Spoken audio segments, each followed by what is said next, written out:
I did a very small experiment at Stanford in which we compared mouth breathing over 10 days to nasal breathing at night. When I was mouth breathing, I don't snore. When I was mouth breathing, I snored throughout the night. I also had sleep apnea.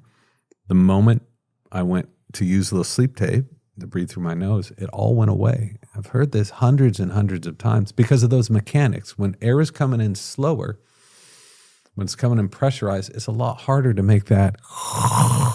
Doesn't work for everyone.